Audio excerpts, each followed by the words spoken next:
şehit jinin, jiyanın bemirin. Vakit tezanin eve demeke derece elve dere çaleke ki jiboni reberapo hatiye meşandın.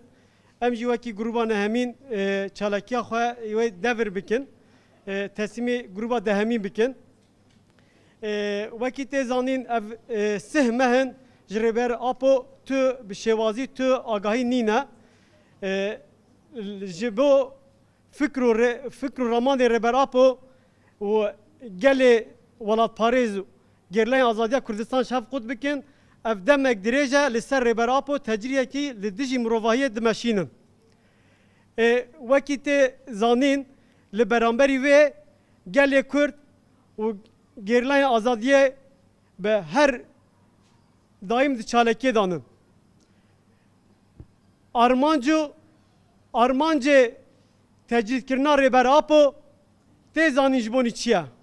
Lê dijminê dagirker bila vê baş bizanbe wê tu carî negije wê armancê ku rêberapo ji gel û gerîla qut bike. Felsefeya rêberapo êdî gerdûnî biye, biye fikrekî gerdûnî, felsefeyekî gerdûnî. Wê ji bo fizîkî azadkirina rêberapo çi çalekê pêwîst hebin, em jî wekî gelê wargeha Şehîd Rûstem Cûdî em ê bikin bidin kirin. Bi vê bûneyê dubare em xêratina gelê hazir dikin dibên bijî serok apo, bijî serok apo.